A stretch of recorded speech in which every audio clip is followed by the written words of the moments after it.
Hello, everyone. My name is Sandy Placencia-Kari, and I serve as WAFCA's Manager of Policy and Member Engagement.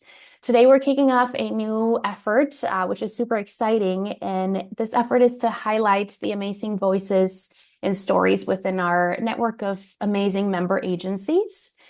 We know how much good work is being done every day, and we just want to make space for those stories to be seen and shared.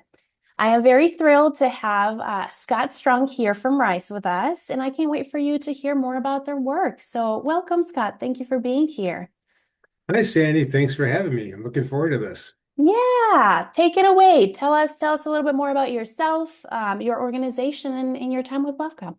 All right. My name is Scott Strong. I'm the executive director here at Rise. I have been with Rise for about 26 years and the exec for about 21 of those years. And we have been members of WAFCA, I think, since about 20 or 2006, so about 20 years. That we have been involved in WAFCA. And I had earlier in my career, I was at another organization that had WAFCA memberships. So I was familiar with WAFCA, although I had never spent as much engagement with WAFCA up until our time with Rise. So it's been a great experience for us. That's amazing. Thank you for Mhm. sharing that. We love longstanding partnerships and relationships. But yeah, tell us a little bit more about your work at Rice. Anything that you would like to highlight and share for others to know? When I think of the mission statement, which is generally a fairly broad statement, and it's advance the wellness of children, individuals, and families by providing early childhood and mental health services to help families and communities thrive. I think that's pretty all-encompassing. So I think of RISE as that continuum of care from kind of birth, early childhood, all the way through that brain development and young adulthood. So we provide services across that continuum. There's a big portion of what we do that is early childhood development, helping families get off to a healthy start, understanding early childhood development, understanding attachment and bonding, early literacy, and really wanting to get kids off to that healthy start by the time they reach 4K in kindergarten. And having families become the parent, become the child's, really engage with them and be their first advocate, their first teacher, and really strengthening that bond. And then we have services that continue into youth and adolescence and adulthood, mostly around community-based mental health work. And so we know that mental health is kind of that golden thread that goes through everything that we do. So families that are in early childhood programs also experience anxiety and depression. They have histories of trauma. And so we want to make sure that we're providing services that actually can continue working with them beyond that early childhood work that we do with them and providing an organization that can become their home in some ways where they don't have to keep telling or retelling their story, that they can feel comfortable and warm and welcomed into the organization. So having that continuum is really important to us. And we will do that work mostly in the community with children, adolescents, young adults, helping them find stability in their mental health and wellness. And that could be certainly the traditional mental health services and care coordination, but also helping them connect to education, employment, and housing services. So we really do take a wraparound approach to what we do, and think of that whole family, that whole person, and all that it takes to kind of wrap services around them to help them be safe and stable. And then we're really proud of our crisis respite center also. So we can provide services to children ages 0 to 14 whose parents might be struggling and they don't have supports in the community for their child to, if they need to go on a date or they need to go to a job interview or a medical appointment, or they're just stressed out and need a break. Our crisis respite center is there for families. It's a gem for our community, and it's only one of two or three across the state. So it's a really unique model of care. So when I think of RISE, all of those things that I just talked about, and then just making sure that we're providing services to those families that they pretty much can have what they need here. And then if we don't provide it, we connect them to services and organizations that can help them. You're doing amazing work. Thank you for sharing that. I think the all-encompassing approach of comprehensive services is so valuable.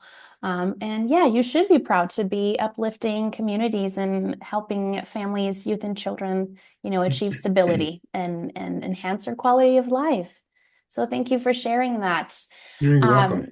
yeah, so I know here at WAFCA we have core commitments in what we call ABIDE, which is accessibility, belonging, inclusivity, diversity, and equity. So I would love for you to speak a little bit about maybe in what ways have you experienced these principles in action through your connection or your partnership with WAFCA? Yeah, I am really, really happy that WAFCA has uh, elevated this as a value of WAFCA because WAFCA touches so many different areas of our state, whether it's another organization that works throughout the state or the legislature, the governor's office, the different departments that operate within the state. So all of what we do requires that inclusivity and accessibility and equity to the folks that we are serving. And that's been a value of RISE for a very, very long time. So to see WAFCA really kind of establish and invest time and resources into bringing members together and engaging members and having staff form a committee that's going to help guide not only WAFCA, but other organizations within WAFCA that may be at different levels of growth with regard to Abide, and you can be that kind of conduit to help us all connect our work together. And I think when we, especially today, when it can become a bit divisive to focusing on equity and inclusion, even though that's something that's really important to everybody. I think having us all work together within WAFCA is really important. So I've seen WAFCA really pull together the membership and talk about Abide in um, how important it is to actually all the work that we do and help support the organizations. And so I see that through the work and the CE work that WAFCA is doing and making sure that you have topics that are dedicated to equity inclusion. Um, Integrating that into all the trainings for the most part. And I've also noticed that show up in the leadership summits and the institutes where that has been a topic where we are learning together. And it's become it's not a standalone topic. It is something that's integrated into all that we're doing. And so I really see that WAFCA has been really helpful in beginning to integrate that, not only within that small team that you have, but really bringing a membership engagement around that and then integrating in all of the kind of learning opportunities and networking opportunities that WAFCA has been offering. So it's been really good to see that because I know that every organization is at a different place with regard to our work around this work, our Abide work. And so to have WAFCA be there as a resource has been really helpful, I think. Thank you, Scott. We appreciate that and certainly look forward to the many ways that we can grow together. I think this is, like you said, integrated and embedded in the work that we do, Mhm. advocating for the well-being of children, individuals, and families in Wisconsin and Mhm. beyond. So thank you for sharing that. Yeah, lastly, if you were recommending WAFCA to another agency, what would you highlight? Oh, wow. There's a whole lot. But I think what really resonates with me is I see WAFCA as an extension of Rise's work and our staff. So through our membership, we have access to state legislatures, the governor's office, state departments, all that work on behalf of our organization and the people that we serve, and access to all the knowledge as well. Um, so for us, for Rise to be able to kind of tap into those connections and that level of knowledge that's offered, I'd probably have to hire two or three different staff to do that. And so through my membership, which is a whole lot less than the cost of three staff, I have access to that. And I can tap into that whenever I want to. So I see WAFCA almost as another team member of mine. And not only for myself, but for my leadership team and the staff that take advantage of the different offerings that WAFCA has. So it's really nice to have WAFCA resource be a phone call away or an email away because I can tap into that when I need that. I also see that it offers our organization and our staff to a wider network of colleagues across the state. And so, if I'm working on a policy or best practice, there's someone I can call in the northern part of the state or the southern part of the state. People I've made some connections with and networking with, and so not only does WAFCA offer that knowledge and those connections, I now have that through other members and colleagues. And it's been really helpful. I've used that quite a bit over the years, and just it's easy to just to shoot out a quick email to say, "Hey, I'm struggling with this particular topic, or I'm developing this policy. Does anybody have anything they can use?" And I don't have to always trust or depend on AI and not knowing what I can trust and what I can't.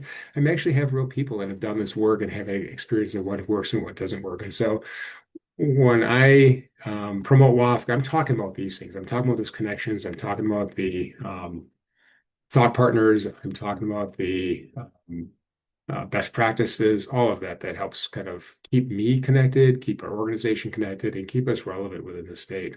Thank you, Scott. I strongly believe that, multiple brains work better than just one. So I'm very Mhm. happy to hear that the services that we offer are of benefit to you and your staff, and hopefully our other member agencies as well. Anything else that you would like to highlight today? Anything you're looking forward to in your organization? No, I think going into 2026, I think of how are we as a sector and also as an organization, how are we going to kind of move into more of a growth mindset? I think 25 presented some challenges and some funding challenges locally that sometimes pushes us in our sector to just kind of sit back and wait, just kind of wait and see and what's going to happen. But I think in order for us to be relevant, I think we have to continue to be kind of moving forward. So I'm looking forward to some new partnerships and new innovations and things that we could do together to kind of begin kind of not only growing our sector, but just making sure that people are aware that what we all do as a collective is really important, and we cannot just kind of take a step back from that. We have to continue to invest in people because that's what we're all doing. Absolutely. Thank you so much, Scott. This has been lovely. I'm so excited for this new project. Yes, thank you, Sandy. I appreciate the time. Yeah, take care. Bye.